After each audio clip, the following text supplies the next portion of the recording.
Welcome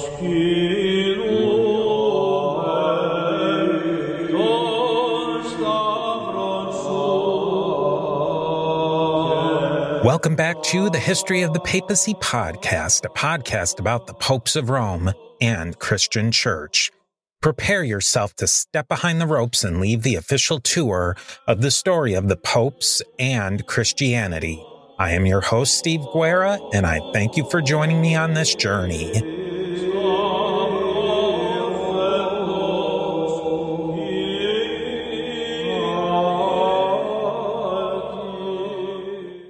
Welcome back, everybody. In this podcast, in the entire show, we've talked a ton about the Second Temple of Jerusalem, rightly so. The Second Temple and the period marked by the building of the Second Temple of Jerusalem was absolutely critical to the formation of the earliest days of Christianity. The Second Temple is not the subject of today's episode, though. If there was a Second Temple, it has to be assumed that there was a first temple. And of course, there was a first temple. The first temple, known as Solomon's Temple, was an incredibly important place in its own right. Temple worship in this time, before the destruction of the first temple, helped to define the Israelite and the proto-Jewish religion, you might say, and what would eventually wind up being the Judean religion of the Second Temple. I want to thank longtime supporter and friend of the show, Peter the Great of the Rome Patreon level for suggesting this topic and a few other related and upcoming topics. I always appreciate Peter's emails and support. Thank you, Peter the Great, so much. Now, I also want to credit Biblical Archaeological Review, biblicalarchaeologicalreview.com, for providing many of the sources used in today's episode. Let's step back a little bit from the first temple and talk about what are temples, period. Now, temples served several functions. The obvious and the first function is religious sacrifice. This is the central place where the gods were and are honored, the place where the gods either lived or could be visited. Now, there was a second function, which was of monumental architecture. This is the place where the king, the most important people in the ruling elites of society, would gather, and it's often a place where the wealth of a locality was stored. So it did serve a civil function as well. This is the place the building was a sink of wealth. The treasure of the liturgical artifacts was a sink of wealth. The also actual physical bullion and grain and produce could be stored in there. So it was the place where wealth was put. Temples linked the civil government, for a lack of a better word, the secular government, you might say. I mean, it's really hard to split those two. The government and the religion together, the king and the gods were linked in the temple. And the temple was this connection between the king, who represented his tribe or people, to the gods. So it's kind of like the earthly king connecting up with the heavenly king. That's a powerful connection. And you can see why people wanted to put so much of their hard-earned wealth into that system, not just a building, but a whole entire system that revolved around temples. Most temples around the Eastern Mediterranean Sea region followed a similar layout, in broad strokes at least. Now, you had Greek temples. Greek temples are they're developing at a similar time, but then as the Solomon Temple, but probably a little bit later. But it's a good archetype because there are so many Greek temple ruins to observe. Generally, temples were rectangular buildings surrounded by lines of columns that helped support the roof. The sides were generally twice the length of the front and back. The line of columns would form an outside area that was generally called the porch, and the porch served a variety of functions. It was a meeting place, and the porch also eased people into the temple. It was a pre-sanctified space, a place to get warmed up, to get into the more sacred areas of the temple. Now, the actual interior part of the temple was enclosed by heavy walls that actually supported the roof structure. The dark interior space, because there generally weren't windows, would hold a statue or some other icon of the deity. And the interior space was where the rituals and the sacrifices to the gods were held. The holiest or most holy sacred space would have been inside of that and was generally strictly the domain of the priests. Generally, the public would have a limited or no access to that interior space. That's the short story of ancient temples in the Eastern Mediterranean area. They were, for the most part, very similar in layout, with variations, of course.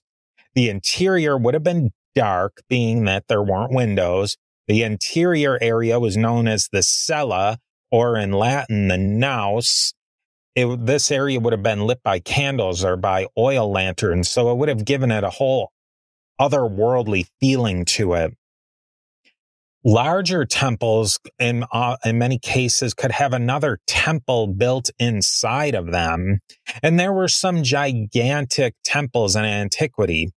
There's several huge examples of huge temple complexes in Egypt. There's big temples and very ancient temples on Malta. The biggest and most important temples in the Greek world were the Temple of Artemis in Ephesus and the Temple of Zeus in Olympia, Greece. They both made Herodotus's famous top 10 ancient wonders of the world list. There was also a large temple to Apollo in Delphi. We'll get into the size of some of these temples later to compare and contrast them with Solomon's temple. These ideas tie together because the Temple of Solomon exhibited many of the functions and forms of other Eastern Mediterranean and Near Eastern temples and cults. So moving forward, we have to shift our thoughts on temples and the temple. Steve here. We are a member of the Parthenon Podcast Network, featuring great podcasts like Mark Vinet's History of North America podcast. Go over to parthenonpodcast.com to learn more. And now a quick word from our sponsors. Temples were not places of religious congregation like we would think of, say, a church or a synagogue or a masjid or whatever. People would congregate around the periphery of temples, but the main purpose was to get your sacrifices into the temple where a priest would do some sort of sacrificing to the gods, or God with an uppercase G, as the case may be. So in this episode, in this little series inside of a series, we'll look at how a group of semi-nomadic pastoralists developed their own traditions, then adopted and adapted to new traditions, and how this group developed an idea of a God that could not be depicted in art and who was transcendental, the so-called aniconism of the Judean religion. Issues we'll have to touch upon, but largely punt for the most part, but we'll kind of tangentially dip in and out, is how the Israelite idea of the divinity developed and evolved, particularly how the Israelites eventually went from a Canaanite group that worshiped many gods to one God, at least in theory. Textual and historiographical issues in the Old Testament in regards to temple and worship. These topics are huge and tangential to the discussion of the First Jerusalem Temple or the Temple of Solomon, but we need to at least acknowledge they're there and get a 10,000-foot view of them. We'll also discuss a few other temples to try and narrow in on what was unique about Solomon's temple and what connections it had to other temples. Let's talk a little bit about temple cultures and motifs around the ancient world. Let's start off and take a look at some other temples from around the Levant region. So a quick word on naming. We mostly talk about people living in the post-Babylonian exile world in this podcast, the Second Temple period. But now we're winding it back to the pre-exile and the world of the first temple. When we're talking about the second temple of Jerusalem, it's a lot easy to refer to those people living in Judea and a few other places as Second Temple Jews. We can be really specific about peoples, places, and religions. For example, Judeans and Galileans practice Second Temple Judaism. Samaritans practice Samaritanism in Samaria. Greeks were Greeks. Romans were Romans. It gets a little trickier in the time period before the exile to be specific on naming people and religions, especially tricky as we move further back in time. During the United Kingdom of Israel, we had Judea or Judah and Israel under one kingdom.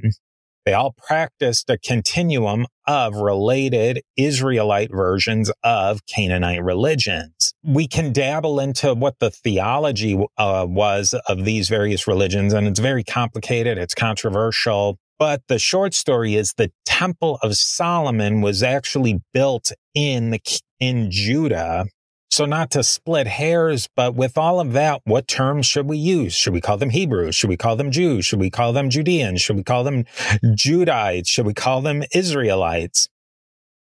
For our purposes, at least today, and this might evolve over time in this series, I will generally use the term Israelites when referring to the religion and the people, because it is a convenient blanket term that applies pretty accurately to describe this diverse group of people. Let's talk about a specific temple right now of the Hebrews, I guess you could call them, or the ancient Israelites, and that's the Temple of Levantine Island. We're going to start outside of the Levant, even though we kind of focus on the Levant. We're going to go over to Egypt for a minute, but this is still a temple of the Israelite people. And it was an Israelite temple, but located in way southern Egypt in a town called Aswan. Records of this temple being in action, so to speak, it's around the time of the destruction of the Temple of Solomon. So contemporary to this Temple of Solomon. The temple may have been built as early as the 7th century BCE as a part of an Israelite mercenary garrison. Some scholars believe it might have been a few centuries later and built for different reasons, particularly by refugees or exiles after the destruction of Solomon's temple. It may have also been based on the tabernacle, which was a Hebrew or Israelite mobile temple that we'll get into. Either way, sacrifices were done at this temple throughout its active period. It was built as either a shrine for a people who couldn't get to their main temple in Jerusalem, or as a place of sacrifice instead of Solomon's temple, or as just an alternative sacrificial center. Now let's get back into the Levant with another temple, which was Tel Matzah or Motza. And this is an Iron Age Judean temple located only 7 kilometers north of Jerusalem and Solomon's temple. It has very similar dimensions to two temples we'll discuss shortly, Tel Tayinat and Ain Dara, and is even connected textually to Solomon's temple. This Tel Motza was a full-blown cultic center tied to the Jerusalem temple. Possibly it was an agricultural industrial satellite temple, you might say, to Solomon's temple. And it must have been authorized in some way by the Judean kings and the religious authorities in Jerusalem, and couldn't, being that it was only about an hour's walk, 2 hours walk away from Jerusalem. It was destroyed around the same time as Solomon's temple. Interestingly, this temple was just recently discovered and major digs are going on. Now, does this temple question the idea of a monopoly of power in the Jerusalem-based temple in Judea, or does it affirm it? I think you could go either way with that one. And being that the scholars are still digging on this temple, we could speculate a little bit. I would think that probably in a way it bolsters the idea of a monopoly because of the Jerusalem temple and the Jerusalem-based sect, because it's so close. It's obvious to me, or it seems clear to me that you couldn't have something so close just operating on its own devices, that especially since it seems like the temple was specialized, it could have been involved in here, bring in the produce, do your sacrifices here so that you don't have to bring your produce that next couple hours of travel to Jerusalem. That's sort of a congregation center. And then maybe those sacrifices could be moved further on. I mean, there's a lot to discuss there, and hopefully as digs in these temples go forward, we'll get to learn more. Let's talk a little bit about what might be the true Israelite temple, the Mount Gerizim temple. Mount Gerizim is the sacred place of the Samaritan ethnic religious group. It's located about 50 kilometers due north of Jerusalem in the area of Samaria, or what you could call in the area of the pre-Babylonian exile, the ancient kingdom of Israel. Not much is known about the ancient history of this temple beyond the Persian period, but it must be much older. References to Moses saying that this temple should be built is in the Bible. Now, that could be that it's either an actual connection to the deep past or an attempt to connect it to the deep past.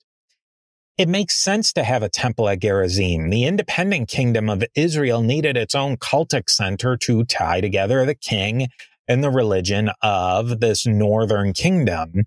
You wouldn't want to give the monopoly of religion and religious power to the southern kingdom, independent kingdom of Jerusalem at their temple.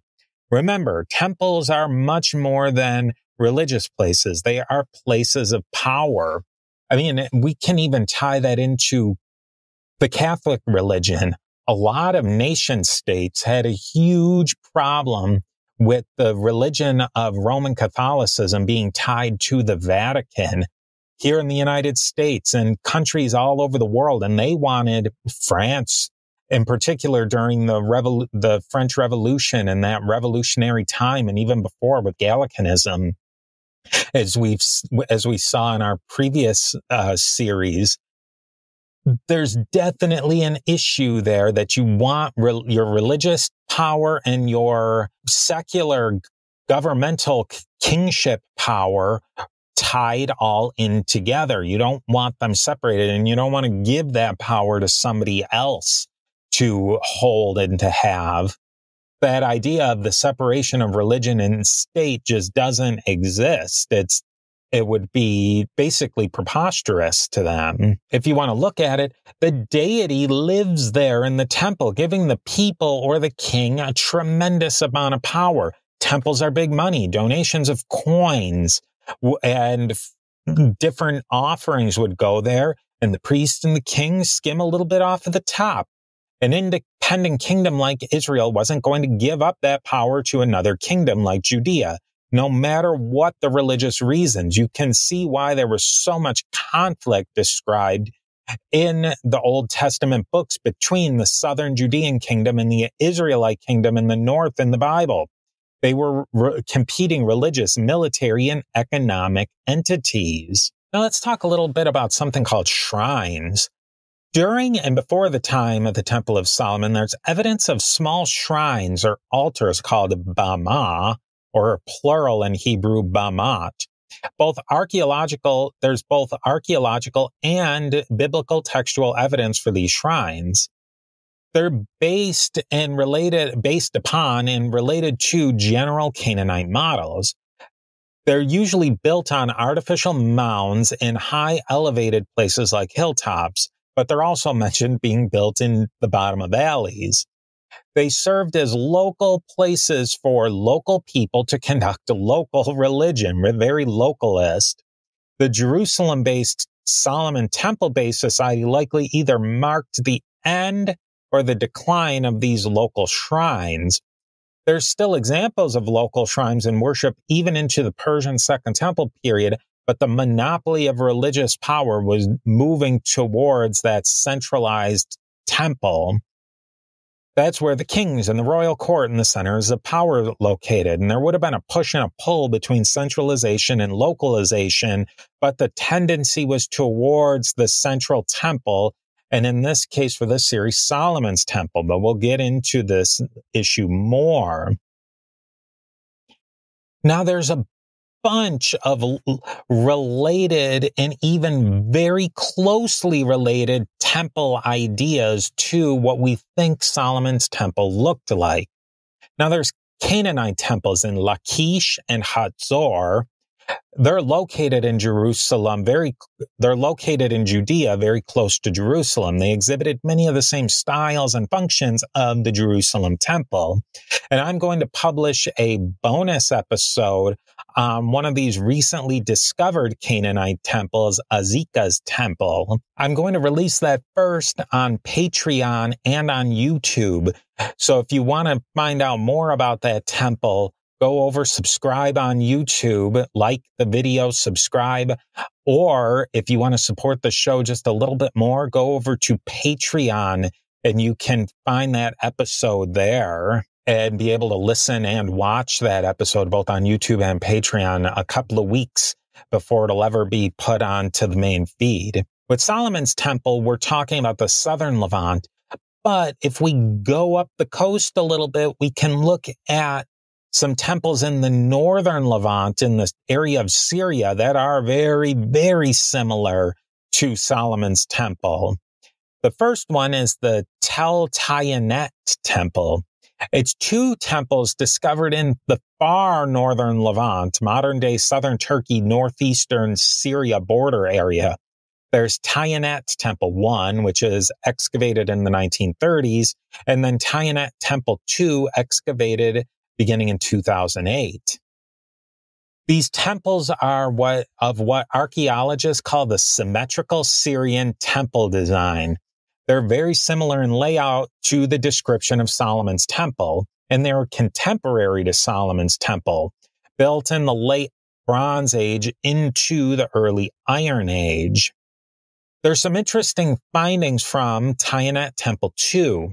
It has a clear Holy of the Holies area where they found ritualistic tools, libation bowls. They also found in the inner holy place cuneiform tablets. Now, they haven't been fully translated, but they could be treaties, covenant, and law table tablets, which matches the description from the Bible that the covenant between God and the Israels, the 10 Commandment tablets, were housed inside of the Ark of the Covenant in the temple. So very similar. In Tayinat, the important documents of the people were held in the Holy of Holies. Same thing with the Temple of Solomon with the 10 Commandments, the very basic covenant or law contract between the people and God. These temples show that they were renovated periodically. The Temple of Solomon also went through renovation cycles. One issue, though, is that these temples are really, really far from Judea. As the crow flies, over 300 miles or almost 500 kilometers away. That's as the crow flies.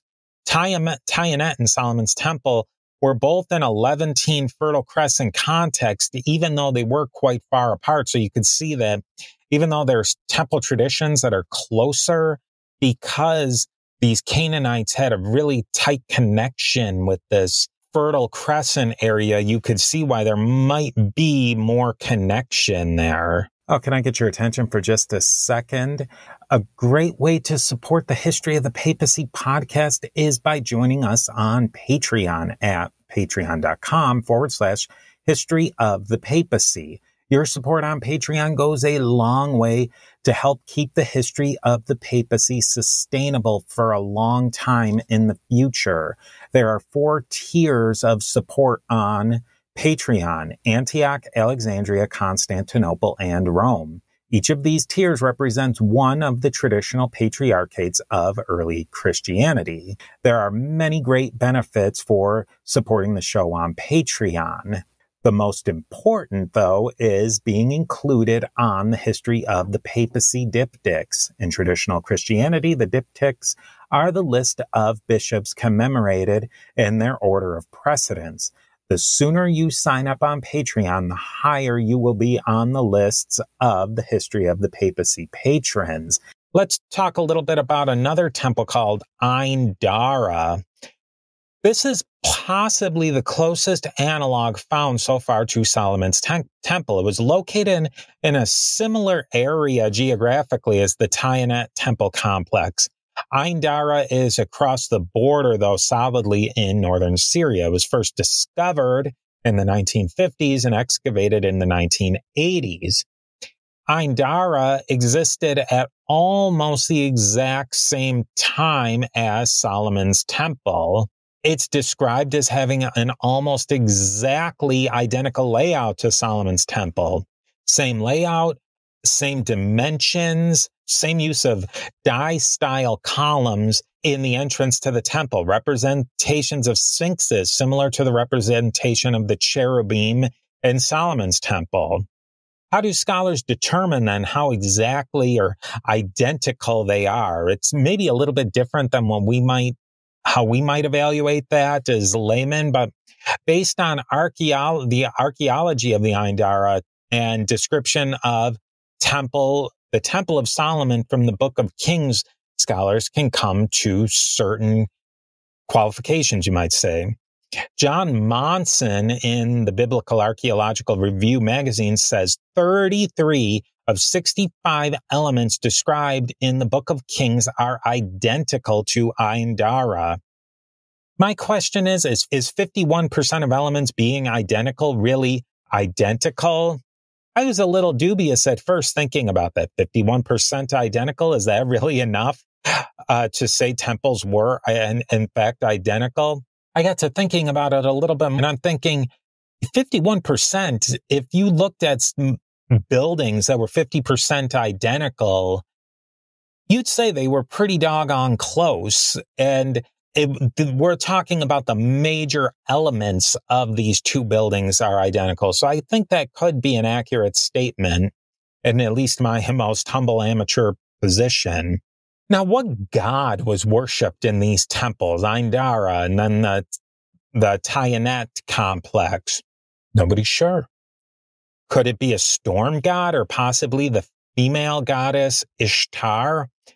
Ishtar's kind of cool, and we could talk a little bit more about her later. We could also talk about maybe some Indo-European influences of sky father gods on the Canaanites and the Syrians. Also influences of sky fathers from the south, from the Arabian Peninsula. So here's some really interesting little facts about the Ain Dara temple. 3 over 1 meter long bare footprints were carved walking into the temple. Now, based on that stride, the feet would belong to someone over 65 feet or 20 meters tall. Now, that's a really cool, awesome representation. You don't even have to show the god. You're showing his feet. And that's maybe connecting to this god that can't be represented. You can't boil this giant god down to an icon. All you have to show is these footprints. Now, likely a 65-foot tall god would not have been able to physically stand up straight in that temple. He probably couldn't have even walked through the door of the temple, but, god giants can do what they want. This is actually similar to the Temple of Zeus in Olympia, Greece, where the sitting statue of Zeus would not have been able to stand in the temple and would not have been able to get through the door. These gigantic footprints may have been related to passages in the book of Ezekiel related to radiant glory. Let me quote a little bit of that passage here. Then the man brought me to the gate facing east, and I saw the glory of the God of Israel coming from the east. His voice was like the roar of rushing waters, and the land was radiant with his glory. The vision I saw was like the vision I had seen when he came to destroy the city, and like the visions I had seen by the Kabar River, and I fell face down. The glory of the Lord entered the temple through the gate facing east. Then the Spirit lifted me up and brought me into the inner court, and the glory of the Lord filled the temple. While the man was standing beside me, I heard someone speaking to me from inside the temple. He said, "Son of man, this is the place of my throne and the place for the soles of my feet." Ezekiel 43, 1 through 7. Here's my little interpretation. The temple or the iconography was purposefully designed to show that the deity could not be contained in the temple. I lean in the direction that this temple was dedicated in some way to a sky storm god similar to Yahweh. The footprints are sort of an aniconism. They're not showing that God exactly. They're showing a representation of that God. It's maybe metaphorical, one step forward or one step backward from a literal interpretation. The Israelites may have taken that aniconism to the next step where they didn't even show the footprints. You don't need footprints to know that the God couldn't be contained in one place. And we'll start to talk about this aniconism later. Sadly, in the crazy times of ISIS in the late 2010s, the Turkish government did an airstrike which destroyed much of the Ain Dara temple. The Turkish regime has been very rough on history and archaeology. I mean, they see turning former Byzantine churches from museums into mosques, and military strikes in Syria. Oftentimes ISIS gets the blame for, and then in Afghanistan, the Taliban get blamed for blowing up all of this archaeology. But the Turkish regime should not be given much slack as well. I won't harp on this all day, but I reserve the right to harp on antiquities being destroyed at a later time. Let's talk a little bit of influences on Judean and Israelite temples on their iconography and religion. Many, many temples were built in this Syrian style in the Fertile Crescent and the Levant, all the way down to Judea. And clearly we're including Solomon's temple in this list. Judea was very close to Egypt and was even under the Egyptian control from time to time, but there doesn't appear to be a huge influence on Israelite temple architecture from Egypt. This is odd to me, at least for a few reasons. Judea and Israel are so close to Egypt geographically. The Israelites, according to the Old Testament, were supposed to have been in Egypt for generations, but the Israelites didn't adopt many Egyptian art and iconography or architectural elements. The temple and its culture were completely analogous to other Canaanite, Levantine, and Syrian models. There are examples of Canaanite neighbors adopting some Egyptian elements into their temples because Egypt ruled parts of this area for many centuries. And we'll get more into that in the upcoming bonus episode on Ezekiel's temple. Thou shalt have no other gods before me. Thou shalt not bow down thyself to them, nor serve them. For I, the Lord thy God, am a jealous God. These are excerpts from 2 of the 10 commandments. And if we were to speculate, what are these to mean to us, these commandments, especially in the context of practical religion of the time? The 9th, 10th century antiquity was a city-state and a tribal society. Levantine people lived in a tribal society. They had a headman or a chieftain whom they were personally connected to. They had a god who they were personally connected to, just like their tribal leader. Their tribal was their definitely their metaphorical father, and could have literally been their father as well.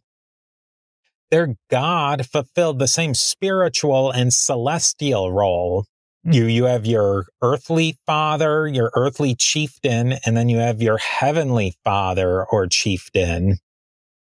You can see this in the ancient texts, such as the Bible, the Mesha Stela, and many other sources, the Ugaritic texts. The God of the Old Testament said to put no other gods before him because there were other God options, especially for those who lived on the margin of the tribal structure. You live kind of outside of that. If your chieftain and your God isn't serving you quite well, you can slide over and become a part of another very similarly related tribe and chieftain. And there would have been a struggle for that loyalty. God was jealous, just like the tribal leader was jealous for honor and loyalty and power over and from his people.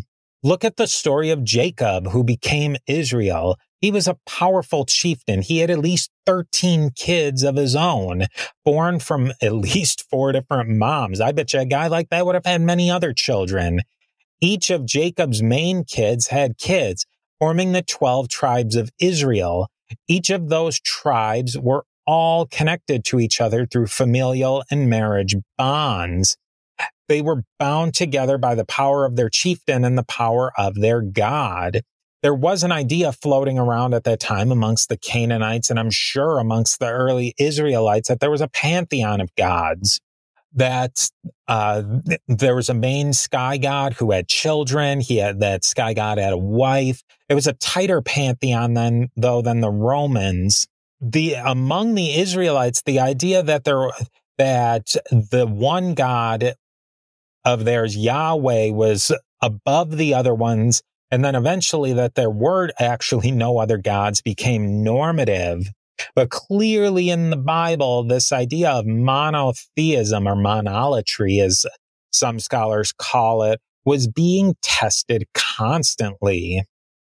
The Romans and the Greeks had different ideas about their gods. Their gods were more remote, more elemental, not personal gods, even though in their stories the gods would interface with the humanity at times. It's not a personal connection that you have with Zeus or Jupiter or Athena. Ancestor worship was something, and ideas looking much more like animism were more of the deal for especially the Romans. The Romans were all in on ancestor worship. The Israelites certainly would have supported their ancestors and their ancestors who had died, but they weren't worshiping them in any way similar to the Romans. The idea of what people thought about their gods, basically their theology, dictated how they worshiped and where they worshiped in their temples.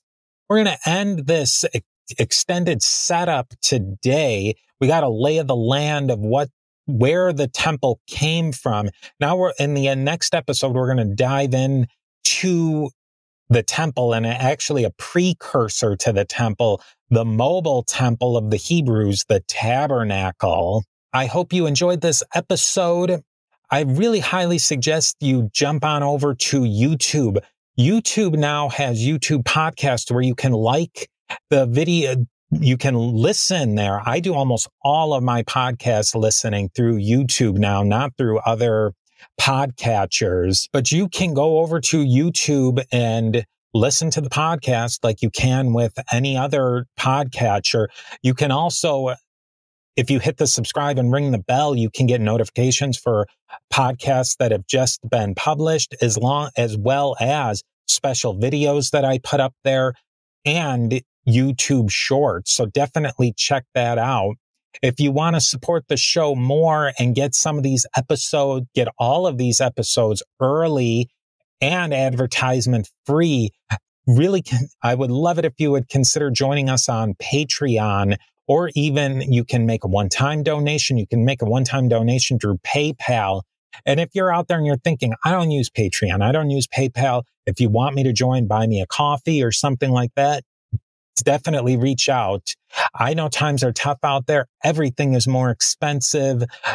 But if you have a little extra laying around and you would like to support the show and to keep it going, I would greatly appreciate it. And I will talk to you next time. Hey, before we go, let us commemorate the Patreon patrons on the history of the papacy diptychs. We have, at the Alexandria level, Roberto, William B., Brian, Christina, Augustus, Judy, and Max. At the Constantinople level, we have Dapo, Paul, Justin, Lana, John, and Sean, all of whom are magnificent and reaching that ultimate power and prestige. That of the See of Rome, we have Peter the Great, Amma the Great, Geoffrey the Great, Frederick the Great, and Jim the Great. With that, I hope you enjoy this next piece of the mosaic of the history of the popes of Rome and Christian Church.